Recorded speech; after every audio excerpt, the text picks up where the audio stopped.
José Ramón Luna presenta Las Entrevistas del Desafío, un podcast dirigido a empresarios, emprendedores, directivos y profesionales de la venta, en el que entrevistamos a verdaderos maestros que tienen mucho que aportarnos para nuestro desarrollo personal y profesional. Referentes del mundo de la empresa, el marketing, las ventas, los recursos humanos, el coaching y muchas otras disciplinas indispensables para nuestro desarrollo como personas y como profesionales.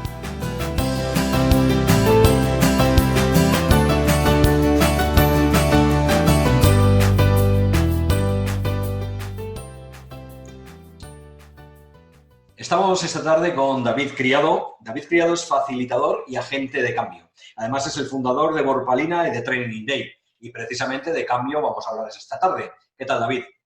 Hola, muy bien, José Ramón, encantado de estar contigo. Igualmente, muchísimas gracias por haber aceptado la invitación y por las cosas que ya lo anticipo, que tan interesantes que nos vas a contar, ¿no? Sobre el tema del cambio. Bueno, efectivamente yo creo que en tu caso vamos a entrar directamente con esta palabra. Estamos en una época en la que yo no sé si es un cambio de época o una época de cambios, ahora podemos hablar, pero es evidente que estamos en un momento convulso.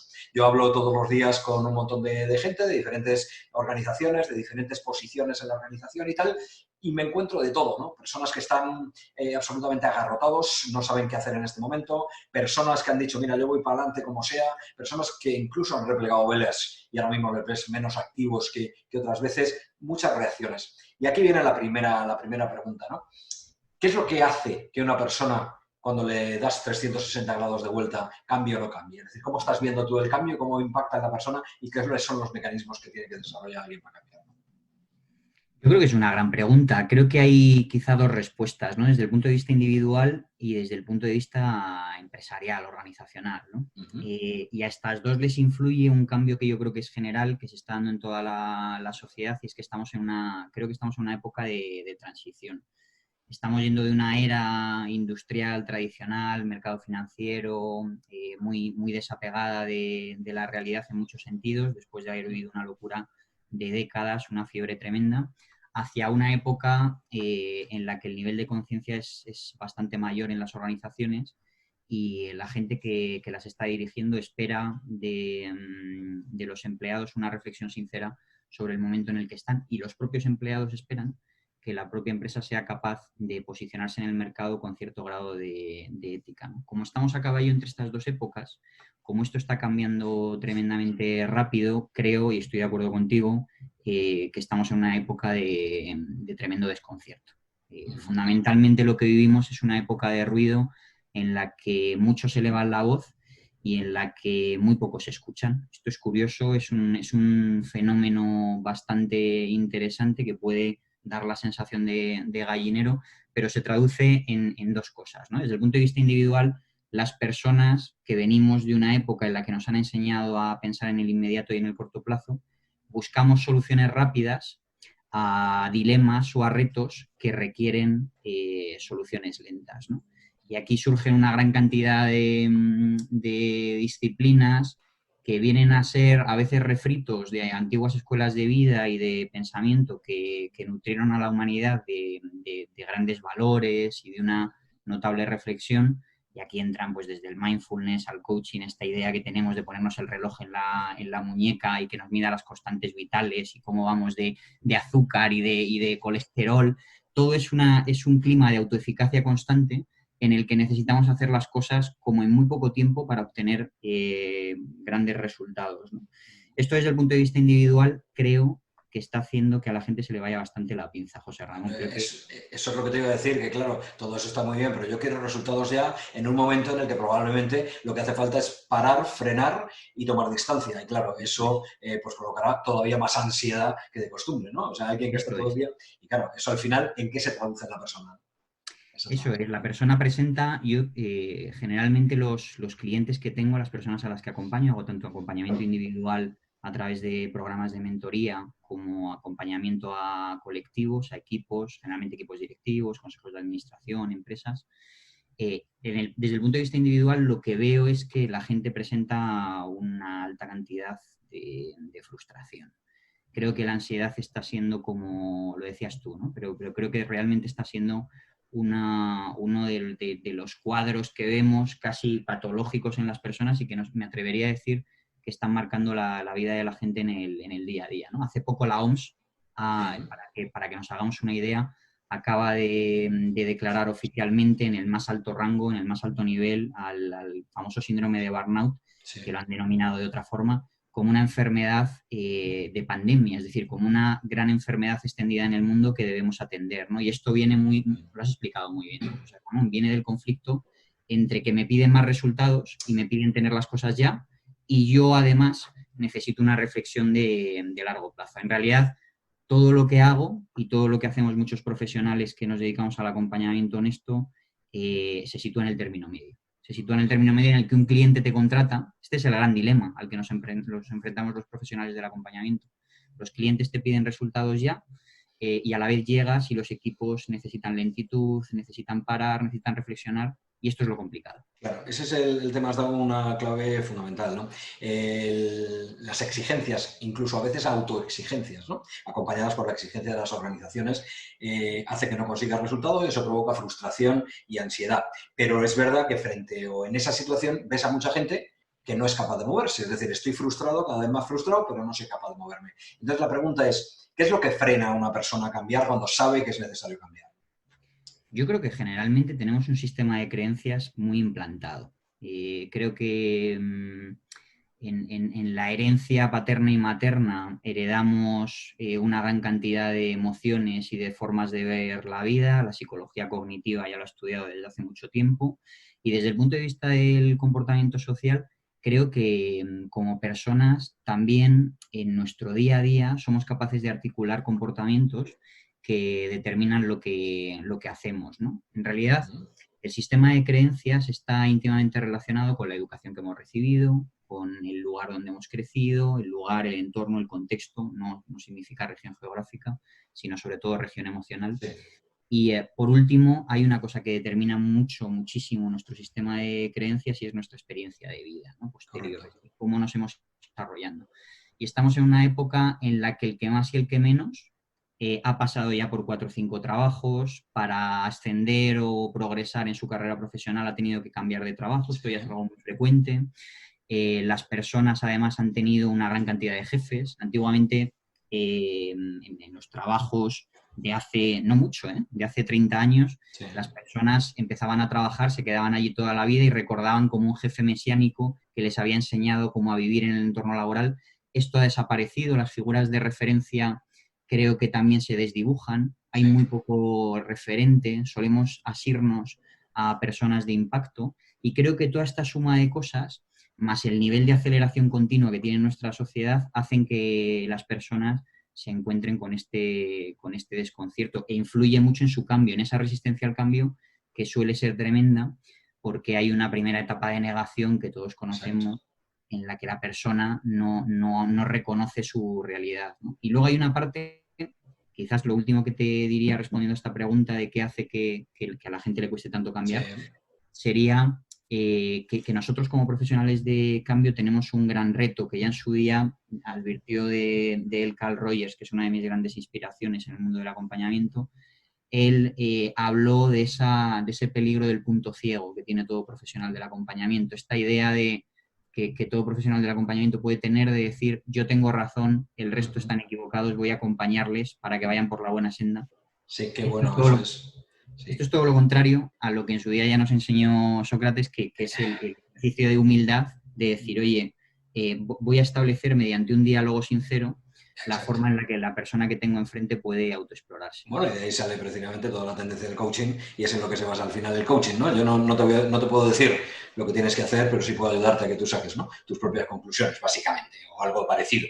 Es muy interesante lo que dices, David, sobre el tema de creencias. Efectivamente, están muy arraigadas y eso hace que en cambios que son iguales teóricamente para todos, cambios de paradigma, cambios de mercado y demás, haya personas que efectivamente muestran más resistencia que otras. Y eso directamente no tiene que ver con la naturaleza del cambio, sino con lo que tengo yo al final en la cabeza. Por ejemplo, esta pandemia, lo que, entre otras cosas, ha hecho ha sido obligarnos a todos a pegar 3 pasos más rápido de lo que teníamos previsto en la virtualización.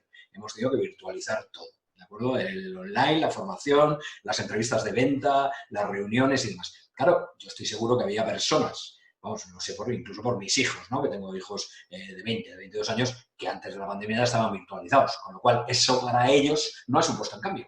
En cambio, ha habido un impacto brutal en las organizaciones con ese tema. Con lo cual dices, oye, efectivamente, es que tenemos ahí esas dos cosas. ¿Cómo lleva un facilitador del cambio como tú esta diferencia de, no voy a decir culturas, pero esa diferencia de ADNs hacia el cambio que te puedes encontrar en una organización? Porque allí cada uno tirará con un ritmo, probablemente. Quizá lo primero de lo que debo advertir es que vivimos una doble velocidad en el momento actual. La primera velocidad nos dice tienes que ser previsor y tienes que ser capaz de ser proactivo, anteponerte a muchos de los problemas que te encuentras, pero no solo eso, sino ser capaz de prever aquello que va a pasar en el futuro. Esa es una velocidad que nos dicen que es la heredad del pasado. Y luego hay otra velocidad que viene del mundo en el que estamos entrando ya casi prácticamente de lleno, que nos dice todo es cambio. El entorno es, acordémonos de aquellas famosas siglas, ¿no? Volátil, incierto, es un entorno ambiguo y complejo. Esto es lo que nos dicen. Y entonces, en esas dos velocidades, las personas se ven en el centro, ¿no? Y muchas veces, cuando una persona necesita salir adelante, lo único que necesita de nosotros es no solamente comprensión, sino yo diría una especie de bastón, un báculo, ¿no? En los programas de acompañamiento individual que llevo, al adoptar la figura de mentor, tengo que cuidarme mucho de recordar el primero de los mentores que hubo a lo largo de la historia, ¿no? Aquel famoso amigo de Ulises que se queda con su hijo, con Telémaco, a cuidar de él mientras Ulises va a la guerra de Troya, sabiendo que va a tardar varios años, al final tarda mucho más que varios años, y se queda mentor bajo la idea de cuidar, pero no solamente cuidar generando dependencia, sino además siendo capaz de que la gente tenga, de que ese hijo Telémaco tenga cierta autonomía, ¿no? Yo creo que esto es importante recordarlo, ¿no? Porque si aportamos todo el rato soluciones como profesionales, las personas creo que jamás podrán encontrar su propia solución ante dilemas que continuamente están cambiando, ¿no? Exacto. Creo que esto tenemos que recordarlo porque muchas veces se nos olvida, ¿no? Sí, creamos dependientes, ¿no? Creamos personas dependientes al final, que es vamos, es casi peor que no intervenir en acompañamiento, ¿no? Porque efectivamente es así. Oye, y en una organización, porque el acompañamiento individual, claro, lógicamente lo haces en las organizaciones, pero vamos a hablar del cambio en la organización, ¿no? En una organización, ¿cómo se implementa un proceso de cambio, ¿no? Primero, ¿tiene que cambiar todas las organizaciones o no? Esa sería la primera pregunta, ¿no? Que yo tengo que hacer, oye, ¿por qué tengo que cambiar si toda la vida nos ha ido bien? ¿Vale? Eso sería la primera pregunta. Y luego, ¿cómo acometemos el cambio? Bueno, respecto a la primera pregunta, todas las organizaciones tienen que cambiar. Hay una persona mucho más inteligente que yo que existió hace mucho tiempo, se llamaba Demócrito, que dijo que la vida es cambio. En realidad, no nos bañamos dos veces en el mismo río, no somos capaces de abstraernos del cambio a pesar de que generemos la entelequia de que existe cierta estabilidad y seguridad. En realidad, todos somos conscientes, cuando nos paramos a pensarlo, de que no existe mucho hoy en día, pero en general nunca ha existido, ¿no? Entonces, ¿todas las organizaciones tienen que cambiar? Respuesta a esa primera pregunta, solo aquellas que consideren y estén convencidas de que tienen que hacerlo. Porque a veces es verdad que hablo con organizaciones que me dicen, oye, ha cambiado un amigo mío, otro amigo director general, estaba en su empresa y ha decidido cambiar su empresa y entonces veo que le ha ido muy bien y entonces te llamamos a ver si podemos cambiar esto. En realidad no es un buen comienzo. En realidad empezar un cambio tiene más que ver con que hayas detectado una necesidad y que esa necesidad pueda ser atendida, ¿no? Yo siempre digo que los mejores momentos de cambio son aquellos momentos en los que las personas sienten ese instinto de supervivencia que les obliga a ponerse las pilas, a salir hacia adelante y a buscar soluciones nuevas, ¿no? Hace falta cierto dolor. Es necesario totalmente. José Ramón, no podía haberlo expresado mejor. Creo que es necesario tener ese dolor, sentirlo en tus propias carnes, para que el cambio que llega sea un cambio que sea útil y productivo y cale en la organización. Luego, respuesta, no todas tienen que cambiar, solo aquellas que realmente crean que lo necesitan. Ellas mismas, no que se lo haya dicho otro o que alguien vayamos y les digamos que tienen que cambiar. Esto también se hace mucho y creo que es horrible, ¿no? La segunda pregunta que me hacías cómo es esto del cambio, ¿no? Sí, cómo lo hacemos en una organización, ¿no? Cómo lo implementamos. Eso es, cómo cambian las organizaciones y cómo se puede hacer, ¿no? La forma más habitual es articular proyectos de transición cultural o de cambio cultural. Estos proyectos dependen mucho, hasta ahora han dependido mucho de las metodologías que se utilizaban y de las personas que enunciaban esas metodologías, ¿no? Yo trabajo ahora mismo, en este momento, con más de 50 modelos de cambio diferente, de cambio cultural diferente que hay en las organizaciones en el mundo, porque hay una gran cantidad de literatura y de pensadores, de compañeros que han estado trabajando alrededor de ello.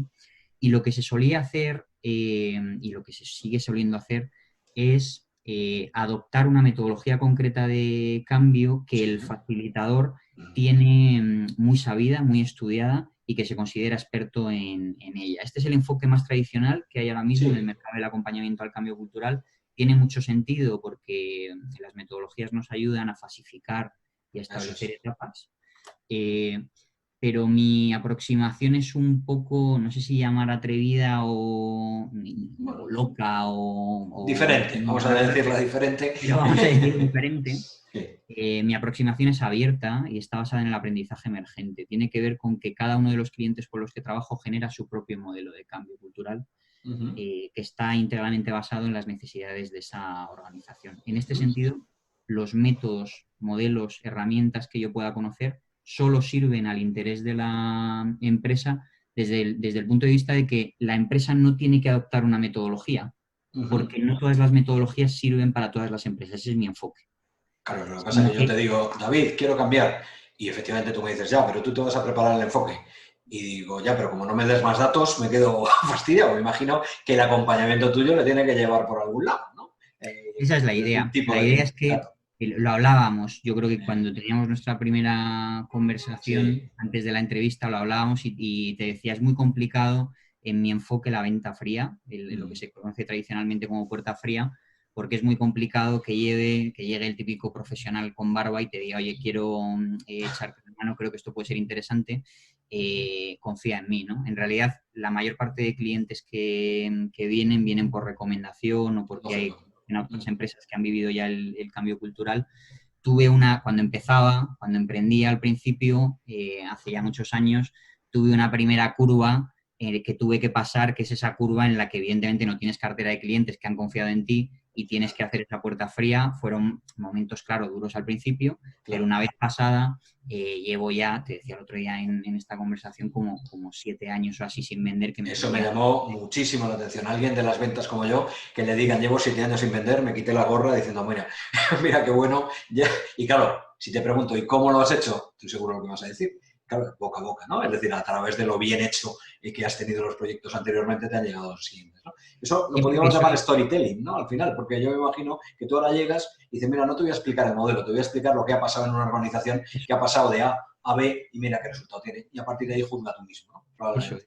Eso es, y sobre todo hay una cosa que es interesante que reconocer por mi parte, y es que yo tengo mucho más que aprender de ti, José Ramón, que tú de mí. Desde luego soy un auténtico zoquete en ventas, es decir, en venta directa soy un auténtico negado. Entonces lo que mejor me funciona es que mis clientes hablen de mí y sobre todo ponerles en contacto, que esto es una cosa que a la gente le llama la atención, pero muchas veces cuando un cliente me llama y me dice, oye, vamos a contactar con gente a la que has estado, pues hago foros, reúno en foros a diferentes clientes, comparten sus experiencias y ellos mismos yo creo que pueden resolverse dudas mucho mejor de lo que yo pueda hacer, ¿no?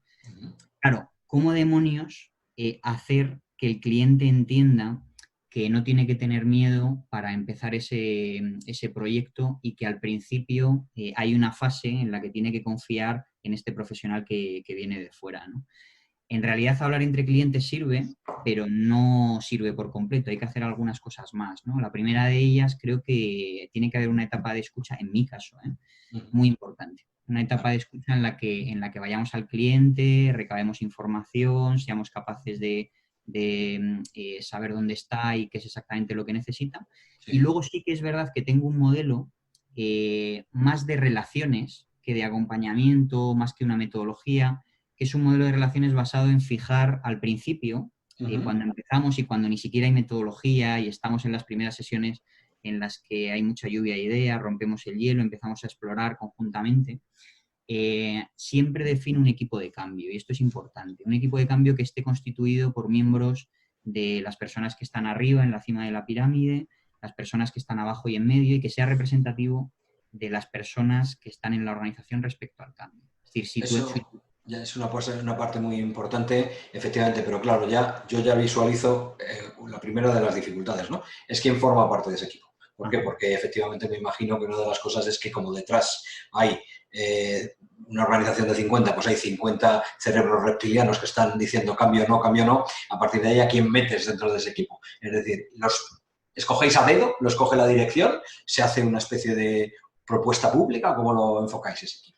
Siempre recomiendo que haya un interlocutor válido en la organización. En los proyectos en los que yo participo acompañando el cambio cultural suelo ser el interlocutor por parte de mi marca, y siempre recomiendo que el equipo esté compuesto en un 80% por personas de la empresa y en un 20% por personas del equipo que llevo yo.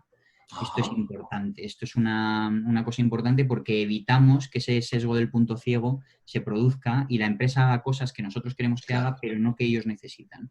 Esto es lo primero. Lo segundo, damos una serie de criterios. Hay una lista de criterios en las que se dice, oye, proporcionalidad, hombre-mujer dentro de la empresa, representatividad en el equipo de cambio. Además, si tienes un 70% de la plantilla que está encabronada, que está muy resistente al cambio, que no quiere, el 70% del equipo de cambio tiene que estar encabronado y resistente al cambio. Ese es un punto, porque ya te lo tenía. O sea, que metes a gente que es resistente al cambio dentro del equipo. Qué curioso. Sí, es muy importante que la muestra sea representativa de la actitud que hay en la plantilla. Correcto. Y que podamos trabajar sobre la realidad, porque ese equipo de cambio va a tomar decisiones, y esto es otra cosa importante, que el equipo directivo tiene que respetar. Perfecto, claro. Es decir, el equipo de cambio no puede estar trabajando para que luego el equipo directivo llegue y ponga el marchamo y diga... No funciona. Claro. Eso es. Si no, tenemos que estar en una continua revisión, ¿no? Entonces, generalmente gente de arriba, gente que trabaja en el nivel operativo, mucha gente del mando intermedio, porque yo soy de los que piensa que el cambio cultural de una organización se produce a través de unos agentes de cambio fundamentales que son los mandos intermedios, que son las personas a las que yo generalmente más admiro en las organizaciones, porque les dan hostias de arriba y hostias de abajo. Justamente lo que estaba pensando en el mando intermedio, me ha venido exactamente eso a la cabeza. El efecto sándwich, claro, ¿no? Famoso. Que tú eres el jamón y te llega el pan de arriba y el pan de abajo, al final estás en medio. Claro, yo creo que estos son los buenos agentes de cambio, ¿no? Muy bien. Entonces, bueno, ya tienes el equipo de cambio y a partir de ahí es el propio equipo el que genera la metodología bajo una dirección o acompañamiento, entiendo, ¿no? Y ahí es donde tus 50 modelos, pero dependiendo de lo que estéis viendo, pues cuando ves que la gente se queda sin conversación, pues lanzarás tips o ideas de cualquier modelo y se va avanzando, ¿no? En realidad es más naturalizado todavía que el hecho de esperar a que la gente se quede sin conversación. En realidad estamos empezando a hablar, la labor del facilitador, que es muy desconocida en España, es una labor sobre todo no tanto de dinamización de la sesión, que también, como de establecimiento de una serie de hitos que garanticen que el proceso es un proceso y que no son sesiones individuales. Entonces, lo que se hace es que todo lo que se habla tenga cierta coherencia, se construye sobre lo que dicen las personas, no hacemos lo que se suele hacer mucho.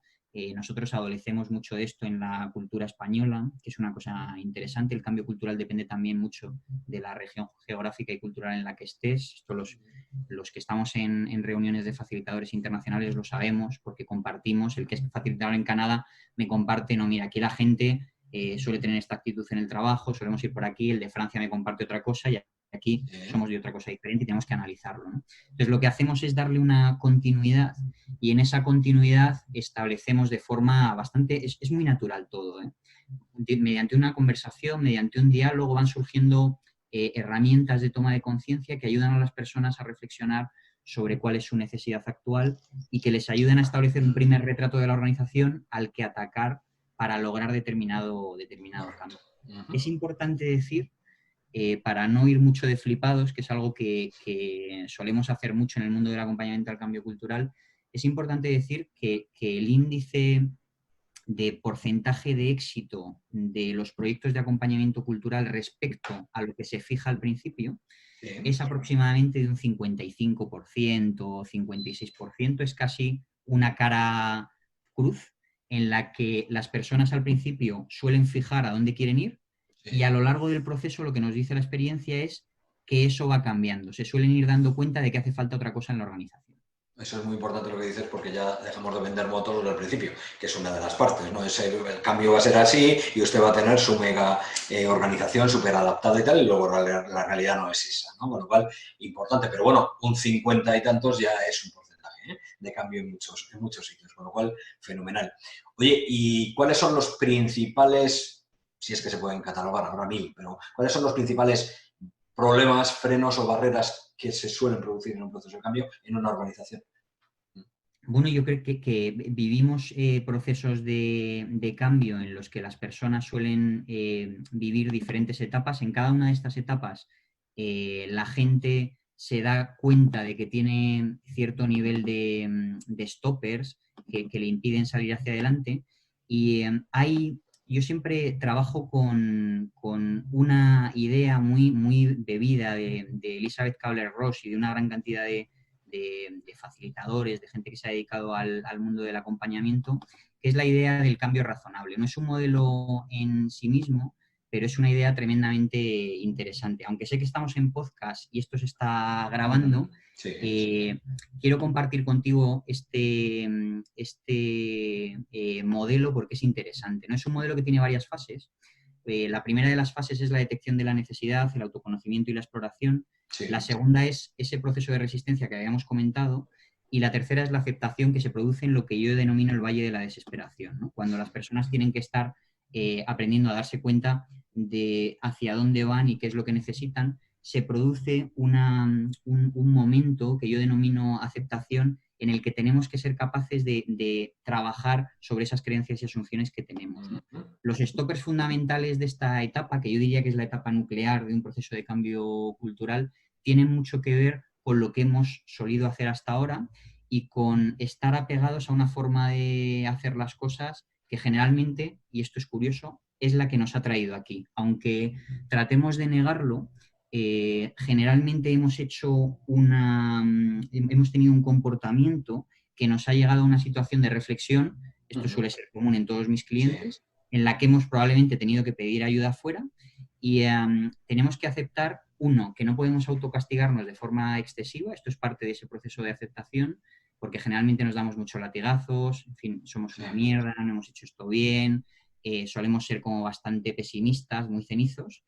No hay que autocastigarse en exceso, pero tampoco hay que olvidar las cosas que hemos hecho bien para llegar aquí, porque es algo que en mi experiencia, José Ramón, con empresas suele pasar bastante. Suele pasar bastante que empresas que a veces están en procesos de reconversión industrial o que tienen o que les acaban de ser adquiridas por una compañía mayor o que acaban de vivir una regulación de empleados, no se dan cuenta de que hay determinadas cosas que les han permitido sobrevivir. Hay empresas con las que trabajo que llevan vivas 70 años, con lo cual mi reflexión es, algo te habrá hecho llegar aquí. Aprende a mirar aquellas cosas que han sido admirables en lo que has hecho, pero sobre todo, sin perder la autocrítica, no te autofustigues, ¿no? Que ese es el término medio que yo creo que es interesante, ¿no? Correcto. Eso es muy interesante. Al final son cuestiones de actitud, básicamente, porque bueno, todo lo material puede ser que lo puedas cambiar y que en 70 años lo hayas variado, pero seguro que hay un ADN en lo positivo y en lo negativo que es lo que te ha acompañado hasta aquí,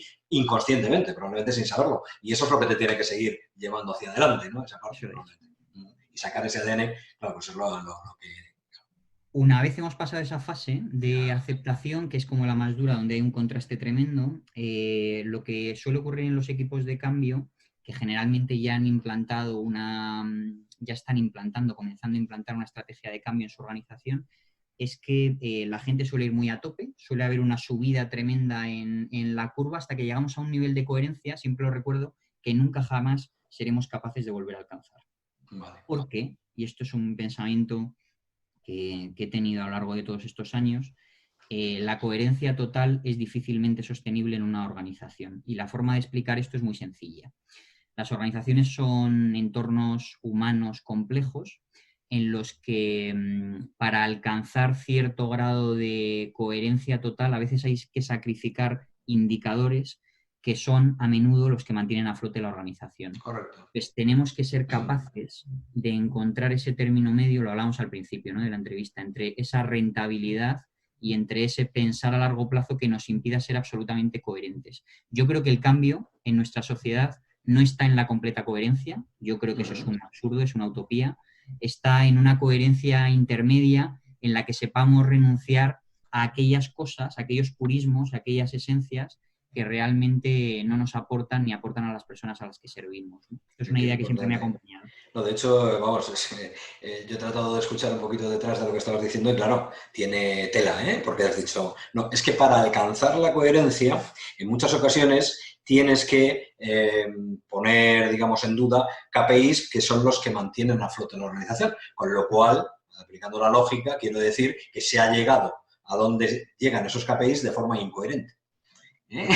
Claro, pero entonces dices, oye, he llegado de forma incoherente, pero estoy en esta situación. Entonces dices, oye, ahora quieres ser coherente, quieres ser rentable. Entonces, claro. Totalmente. Aquí hay una reflexión del presidente de Visa, esa empresa tan pequeñita que todos conocemos. Sí. Que todos los meses nos avisa. que dice que hay como dos grandes círculos en una organización que tienen que ser entendidos, el caos y el orden, ¿no? El orden, desde luego, puede tener cierto nivel de coherencia, pero reconozcamos, y no he dejado de vivirlo durante todos estos años, que el caos ejerce un influjo importantísimo en las organizaciones y que tenemos que aceptar que hay una parte inconsciente con la que tenemos que aprender a sobrevivir en las organizaciones, ¿no? Tengo un compañero, Fred Kaufman, que habla del modelo de empresa consciente. Creo que es necesario elevar el nivel de conciencia de las organizaciones, creo que están en un nivel de conciencia, en mi experiencia, muy primitivo, pero creo que la conciencia total, lo que es la coherencia plena, creo que es inalcanzable por la propia naturaleza de los sistemas complejos, ¿no? O sea, la teoría sistémica al final nos enseña que todos los elementos están interrelacionados y que en el momento en el que tú creas que todo está hecho y que todo es coherente, siempre llega algún agente externo imprevisto que garantiza que la línea de flotación se venga abajo. Sí, claro, bueno, externo o interno, teniendo en cuenta que el sistema de la organización al final son personas y la persona en sí ya es un ente complejo que hoy está de una manera, mañana está de otra, con lo cual es relativamente complicado.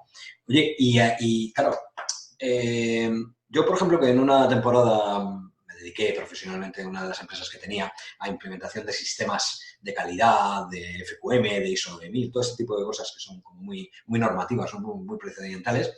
Claro, llegaba a clientes en aquel momento y había alguno que cuando teníamos que decir, oye, hay que definir los objetivos de calidad, hay que definir la política de calidad y tal. Y me decía, oye, ¿cuál puedo poner? ¿Tienes por ahí alguna que la pueda poner? Y claro, decía, joder, vaya convicción con la que te contratan, ¿no? Es como, ¿tienes alguna? Claro, en este caso se marcan en el cambio de decir, oye, vale, pero no vale todo. Es decir, vamos a cambiar, pero desde la dirección, el sistema de remuneración y compensación y horario no lo voy a cambiar ni de coña. Y por otra parte, el trabajador dice, vale, estoy dispuesto a cambiar, pero eso de quedarme un poquito más de tiempo o echarle un comité de pensamiento por la tarde, no, porque, es decir, ¿se marcan límites o si marcan límites vas mal ya en una organización?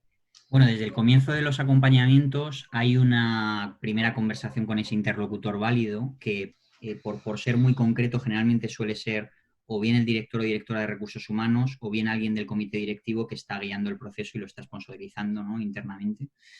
Suele haber una primera conversación que suele ser muy complicada en la que abordamos esto que estás comentando, ¿no? Y en esa primera conversación se define exactamente si va a haber un lienzo en blanco en la organización, es decir, si va a haber libertad y confianza en el trabajo de la gente que trabaja en el equipo de cambio o si realmente hay unos límites, unas líneas rojas que no podemos cruzar, ¿no?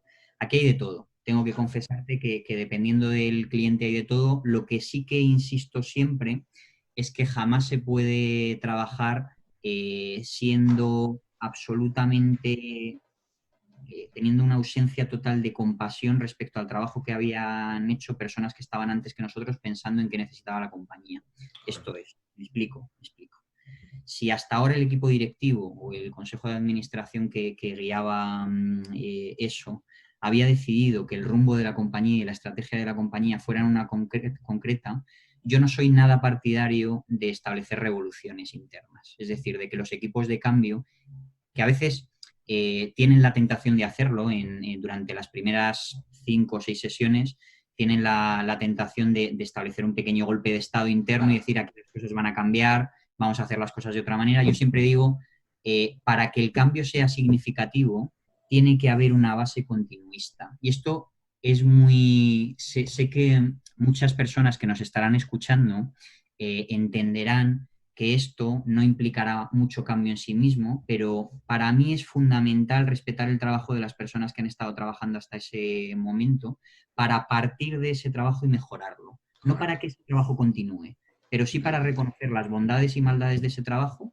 y atrevernos a mejorarlas, ¿no? Entonces ahí hay quizás las líneas rojas que pueden haber y que siempre están marcadas son estas que impongo yo y que tienen que ver con que respetemos aquello de lo que venimos, ¿no? No podemos fundar una empresa de cero, es una auténtica locura, a no ser que el acompañamiento, que a veces se me ha dado el caso, sea por parte de alguien que está emprendiendo una nueva empresa, una nueva marca y quiera crear una cultura desde cero. Pero incluso en este caso he de decir que las culturas organizacionales, lo dijo el maestro Fred Lutáns, y estoy totalmente de acuerdo con él, lo dijo hace muchos años, no se crean, sino que se derivan, es decir, son consecuencia de comportamientos, actitudes y determinados usos diarios que no se pueden consignar en un documento, ¿no? Edgar Schein decía, la cultura de una organización no es lo que el CEO le dice al consejo de administración o lo que se dice en una junta de accionistas.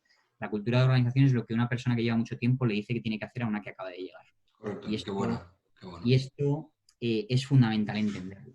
Qué bueno. Y una pregunta, bueno, pues ya para ir terminando lo que es la parte de cambio, ¿no? En cuanto a organización, pero es fundamental. A ver cómo te la planteo. Tecnología, personas, ¿vale? Tecnología, personas. ¿Qué tiene que mandar en el cambio hoy en día, la tecnología o las personas? Ya, las dos, bien, vale, pero ¿quién influye más normalmente o cómo va? Aquí tengo que reconocer mi sesgo. Vale. Tiene que ver con mi historia de vida, ¿eh? Yo durante los 10 primeros años de mi carrera profesional estuve trabajando en gran consultora para gran cuenta y trabajaba sobre todo en consultoría tecnológica Vale. y de gestión del conocimiento. ¿Qué hacíamos? Lo que hacíamos era que cada vez que un cliente venía con un problema, nosotros le decíamos la tecnología es la solución. Entonces me venía un cliente y decíamos, tengo problemas de clima laboral. Le decíamos, pues nada, te instalamos una intranet con un módulo que mide el clima laboral, para las mejoras te establece unos KPIs, etcétera. Lo que hacíamos era que instrumentalizábamos la tecnología como solución en sí misma. Es decir, la tecnología en lugar de ser un medio se convertía en un fin. Correcto, claro. Vale. Hace unos 9, 10 años en mi vida cambié el enfoque, que fue cuando me dejé de trabajar por cuenta ajena, creé mi propio negocio y dije, hay muchas cosas que he estado haciendo que han servido a los clientes, pero no ha habido cambios significativos en las culturas ni mejoras que hagan de la vida diaria de la gente algo mejor, ¿no? Nos tenemos que centrar en personas. Entonces yo reconozco que mi enfoque está íntegramente centrado en personas. Respeto a aquellos compañeros que se dedican en exclusiva a la transformación digital y entienden la transformación digital, que es un tipo de cambio cultural. Sí, sí, claro. Claro que es. Entienden la transformación digital como el motor efectivo que hace crear un sentido de urgencia en la organización para actualizarse y adaptarse a las necesidades del mercado. Yo eso lo entiendo, lo respeto a tope, pero estás ante un firme defensor de una idea muy sencilla y es que las organizaciones seguirán siendo conjuntos de personas, que las actitudes son limitantes o favorecedoras y que lo más fundamental son las emociones y las relaciones que somos capaces de establecer. Me encanta que digas eso, David, porque efectivamente yo lo he preguntado, yo tengo mi opinión, en ese sentido decirte que estamos alineados y además te voy a poner un ejemplo, yo creo que muy ilustrativo, ¿no? Problema comercial, por ejemplo, en una organización, implementó un CRM, ¿no? Y se produce un cambio. Claro que sí, pero en un gran número de organizaciones el cambio que se produce cuando se implementa un CRM es un cambio a peor. ¿Y por qué es un cambio peor? Porque mientras tú no cambies la actitud de las personas que tienen que cargar ese CRM de datos y utilizar el CRM, eso no va a funcionar, sino que hace que una organización sea más ineficiente por tener un CRM que sin tenerlo. Con lo cual, ahí estamos. Pero no es la tecnología. Fíjate, José Ramón, que al final yo, al provenir de ese mundo, hablo también este lenguaje.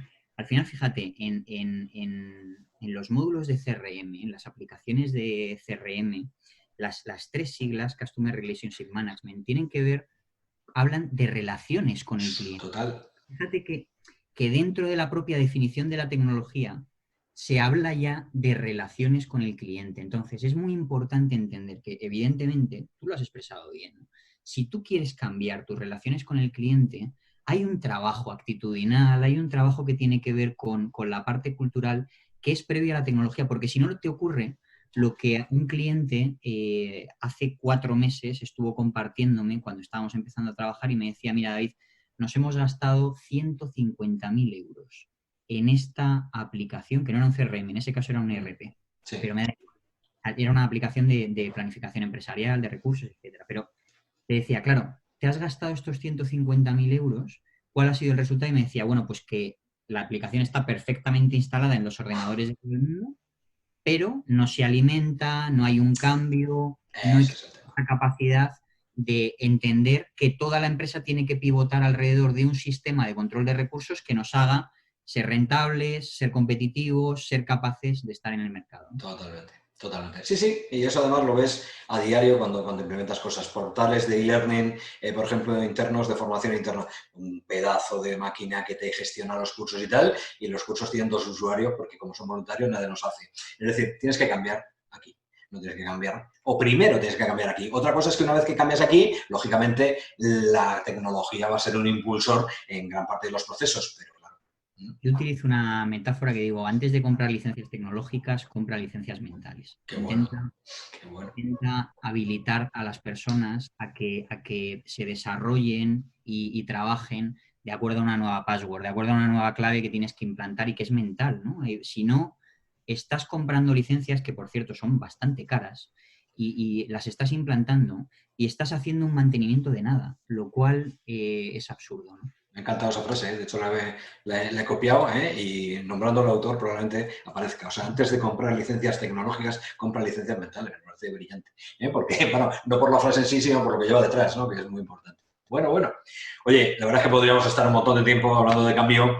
Yo creo que, bueno, pues que has aportado un montón de claves, ¿no? Un montón de claves que los oyentes lo que pueden hacer es extrapolarlo a sus situaciones y decir, oye, de aquí saco seguro que aprendizaje, ¿no? Pero nos gusta someter a los entrevistados que vienen, a las entrevistadas que venís, a una pregunta fundamental, ¿no? Porque también se aprende mucho. Y es lo que yo llamo errores y aciertos, ¿vale? Es una pregunta, bueno, difícil o no, depende de quién esté ahí delante, ¿no? Pero donde yo directamente digo, a ver, David, 2, por ejemplo, ¿no? ¿Se te ocurren 2 errores o eres capaz de contar aquí 2 errores que se puedan contar que has cometido en tu vida profesional y de los cuales has aprendido? Aunque digas, mira, aquí metí la pata, pero he aprendido. ¿Tienes alguno? Los tengo clarísimos. O sea, en el top 2 de mis errores, el primero de ellos que jamás la gente, cuando conoce la historia de mi vida, a veces veo que tienen como una visión heroica, pero yo le digo, no, es que es una auténtica imbecilidad, fue una idiotez. No hay que hacer esto, yo lo hice, era inconsciente, necesitaba hacerlo en aquel momento. No sé si lo volvería a hacer, pero desde luego fue un error tremendo en el que me encontré, ¿no? Y es abandonar un nivel de vida tremendamente alto que había alcanzado cuando estaba en mi carrera por cuenta ajena, dejarlo por completo, dimitir y empezar prácticamente, dimitir un viernes y empezar prácticamente de cero un lunes sin nada, ¿no? Sin colchón económico, sin cliente, teniendo que buscarme la vida. Esto es un error ridículo, absurdo, que no tiene ningún sentido, que es verdad que a mí me ha construido, porque la adversidad es verdad que construye, Sí. hablábamos de que el dolor, bueno, pues ejerce una influencia a veces positiva cuando tenemos que superarlo, pero es verdad que es un error garrafal y tremendo. Mi primer año fue afortunado porque tuve la suerte de que alguien confió en mí, entonces tuve un fee mensual que me permitió mantenerme muy bien en el primer proyecto de acompañamiento cultural que tuve, pero luego es verdad que el segundo año ya empecé a notarlo, pasé mal. A partir del tercero, cuarto, quinto, sexto, Sí, séptimo, vaya ahí. fui creciendo y todo Vale. genial, pero es verdad que es un error tremendísimo, ¿no? El Entonces, ese segundo, error, y si ese lo consideras error, interpreto entonces que lo ideal, entre comillas, hubiera sido, en términos informáticos, hacer el paralelo o funcionar en paralelo. Es decir, antes de irte, ir generando. Es que, claro, o te vas o no te vas para ser emprendedor, ¿no? en realidad, esto de funcionar en paralelo Claro, eso es lo complicado. hice de una forma sencilla, ¿no? O sea, al final yo, ¿por qué creo mi negocio? Creo mi negocio porque durante los últimos 4 años de mi experiencia por cuenta ajena en consultoría industrial, ocurre a lo largo de mi vida me ha apasionado siempre escribir. Entonces creo un blog, la gente lo empieza a leer, me empieza a escribir, empieza a decir que le gustan las ideas que hay en ese blog, entonces digo, oye, pues alrededor de esto puedo crear negocio porque estoy hasta el huevo de la cultura en la que estoy metido y creo que estoy en una pescadilla que se muerde la cola y un círculo vicioso que aunque me cambie de compañía voy a encontrar exactamente lo mismo y yo lo que quiero es cambiar las cosas, ¿no? Entonces, es verdad que eso lo tenía un blog que llevaba esos 4 años y que la gente lo leía, pero... Por tanto, se podría considerar que en esos 4 años hice algo de trabajo paralelo, aunque yo diría que no, porque no era trabajo de negocio. No, no es exactamente paralelo. Pero yo diría que al menos tienes que tener un mínimo colchón. Es que yo me fui, es importante decirlo, sin nada. Es decir, yo los primeros meses fueron de incertidumbre total y absoluta. Entonces yo sí que recomiendo un mínimo colchón que te garantice un mínimo de estabilidad para tener la tranquilidad y no vivir la tentación de volver atrás. Correcto, importante. Es una tentación que cuando estás muy orientado a la supervivencia siempre te queda, ¿no? Tengo que ganar pasta, tengo que pagar mi historia y tengo que hacerlo, ¿no? Esto es lo que recomendaría, que es importante, ¿no? Fenómeno. El segundo error para mí es muy evidente, ¿no? El proyecto en el que estoy es un proyecto que tiene discurso propio y es un discurso que yo he ido incubando a partir del dolor que yo he vivido en las reflexiones en las que he trabajado en las organizaciones en las que he trabajado por cuenta ajena, ¿no?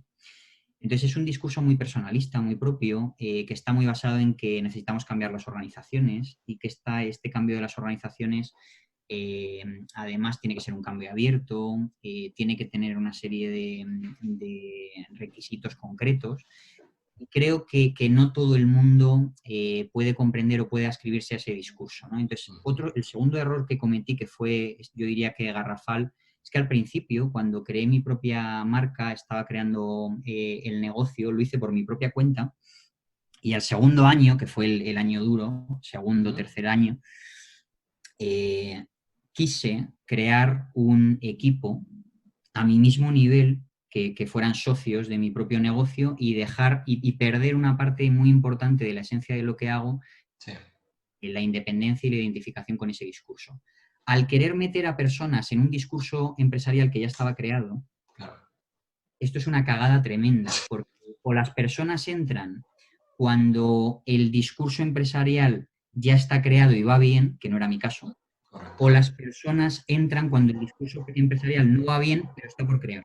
Correcto, sí participan en la creación, pero claro, entrar en uno que todavía no funciona y encima ser de nivel es complicado. Esa es la idea, ¿no? Entonces, fue una cagada tremenda, nada, el equipo duró poquísimo, duró meses, aprendí muchísimo, fue un desgaste tremendo porque tenía que estar yo mucho rato tirando de ellos también me di cuenta, y lo decían, que venían también para aprender de mí y ver qué cosas podían empaparse, pero es verdad que no teníamos el mismo nivel de compromiso y fue una cagada tremenda que durante unos meses pues me tuvo con varios quebraderos de cabeza. Bueno, ahora como veo que, claro, lógicamente al preguntarte por errores, pues te he bajado el estado de ánimo. Y claro, yo no puedo dejar al invitado que se vaya con el estado de ánimo. Entonces ahora tengo que preguntarte algo para subir el estado de ánimo. Ese acierto que has dicho, mira, aquí lo clavé. O sea, me siento especialmente orgulloso de algo que he hecho y que esto lo proclamo a los 4 vientos porque es algo que para mí ha sido muy importante y me ha salido bien. ¿Qué sería? Bueno, cuando quise crear mi negocio, todo el mundo me recomendó crea una SL, David. Crea una sociedad, crea una empresa, la idea es potente, va a tener cabida, etc. Uno de mis mayores aciertos fue no hacer caso a esta gente, ser profesional, autónomo, independiente, empresario, sí, de mi propio negocio, pero conservar además la independencia y la autonomía de todas las personas que trabajan conmigo. El mayor acierto de lo que he hecho ha sido el modelo de trabajo que tengo con la gente, que está basado en lo siguiente. Es una red de colaboradores en la que todos tenemos el mismo rol, todos tenemos una idéntica experiencia, pero en la interlocución con el cliente final solo actúo yo. Esto es importantísimo, ¿no? En las sesiones llevo a especialistas que saben de cada una de las áreas o de los ámbitos de desarrollo de cambio que trabajamos, pero la interlocución final con el cliente la llevo yo, ¿no? El modelo de trabajo en red implica que cada persona factura desde su propia marca Y otro de los grandes aciertos del modelo de trabajo en red es que cada persona tiene, de hecho, su propio negocio. Es decir, todos son autónomos que tienen que ganarse el pan, que están acostumbrados a sacar proyectos adelante, Sí. lo cual me permite contar con personas que tienen una actitud bastante proactiva y que van adelante, y además que cuando ellos tienen proyectos en sus marcas también me llaman a mí cuando tienen una necesidad de cambio cultural, de resolución de conflicto, ¿no? Sí, sí, eso además te da seguridad de cumplimiento, es decir, en el sentido de que sabes que al final, precisamente al estar en la misma onda todos y vivir de lo que hacéis cada uno de vosotros, al final los plazos salen, los entregables, digamos, llegan cuando tienen que llegar. Claro que sí. Y tú mantienes lo que es tu contacto con el cliente, que al final es la savia, ¿no?, de la organización. Y hay un derivado, que es que al cabo del año yo trabajo con muchas marcas diferentes, además de las mías, y que eso me garantiza tener perspectiva y estar en continuo aprendizaje de cómo está el mercado y cómo las cosas salen. Lo cual Qué es bueno. Muy bueno. Nada, enhorabuena por el modelo.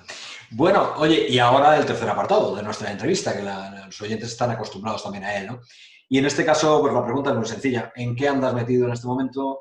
¿En qué proyectos estás? ¿Qué es lo que estás lanzando? Si estás lanzando algo nuevo o no, ¿dónde te estás enfocando? Y, por supuesto, que nos digas tus coordenadas, ¿no? Es decir, ¿dónde te localizamos? Básicamente.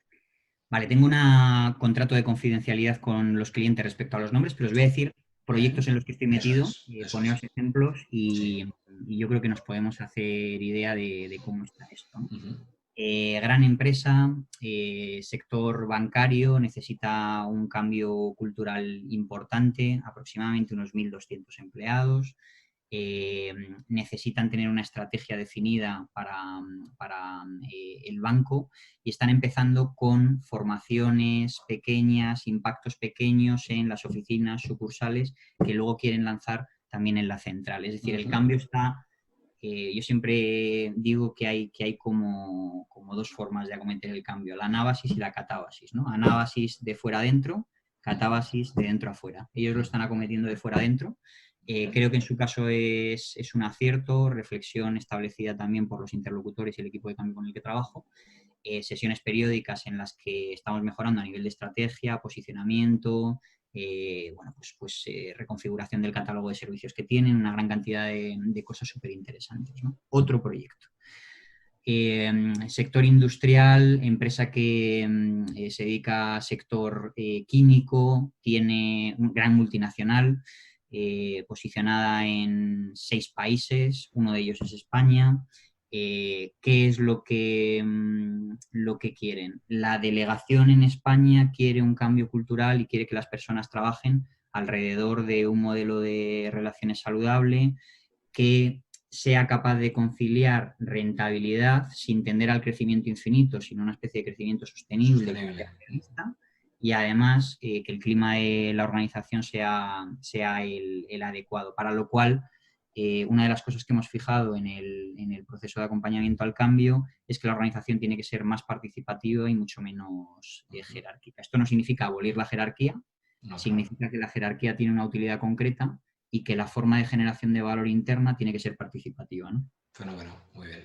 Llevamos trabajando con ellos ya año y medio o 2 años. La cosa ha ido tan bien que la matriz en Alemania se plantea establecer y replicar el modelo de acompañamiento al cambio cultural exitoso que ha vivido España al resto de países, ¿no? Otro caso. Qué bueno. O sea que todos los casos, digamos, en los que estás, digamos, tú te has especializado y ahí a piñón, facilitando cambio. O sea, no es que digas, no, es que voy a lanzar el próximo mes una cosa que tiene que ver. No. Lo que estoy haciendo es cada vez mejor mi trabajo de agente de cambio y de facilitador de cambio.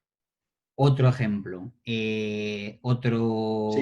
Empresa del sector de telecomunicaciones que tiene un modelo de relaciones bastante antiguo, ¿no? Digamos que a veces hasta incluso un poco lento, quieren intentar, lento en el peor sentido de la palabra, es decir, no son capaces de adaptarse, tardan mucho en hacer las cosas, demasiado. Quieren hacer que los empleados no solamente estén motivados, que es el viejo claim por el que nos llamaban a todos los que nos dedicamos a esto hace años, pero no ya solamente eso, sino que los empleados sean capaces de aportar algo más que ir a trabajar todos los días a las 8 y salir de ahí a las 6 de la tarde o a las 7, ¿no? Fundamental en ese proceso de cambio, estamos trabajando desde el Departamento de Recursos Humanos, es un ejemplo muy típico. Y con ese Departamento de Recursos Humanos lo que estamos intentando articular es un modelo de relaciones alrededor de un proceso de consulta inicial en el que los empleados han dicho cuáles son sus necesidades y la empresa está intentando atenderlas para adaptar no solamente el negocio a la necesidad de los empleados, sino la necesidad de los empleados al negocio. Establecer ese diálogo fundamental que en muchas organizaciones, por cierto, está roto, ¿no? Este caso es empresa de telecomunicaciones. Otros casos que tengo aquí delante, otra vez empresa del sector bancario, gran empresa, gigantesca, que está cometiendo un cambio cultural en toda la empresa. Yo no lo estoy acompañando, pero sí les estoy ayudando a establecer el cambio de conciencia en la formación en habilidades, en jornadas completas, en las que han pasado ya cientos de personas y que ayudan a las personas a estar en contacto con modelos y herramientas que explican cuál es el proceso de transformación social que estamos viviendo,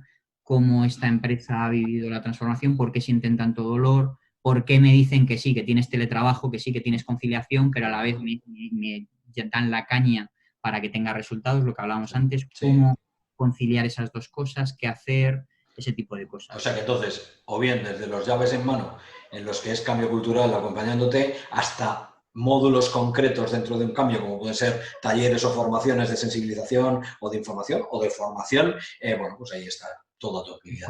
Otro, te comento solo dos últimos casos, tengo muchos.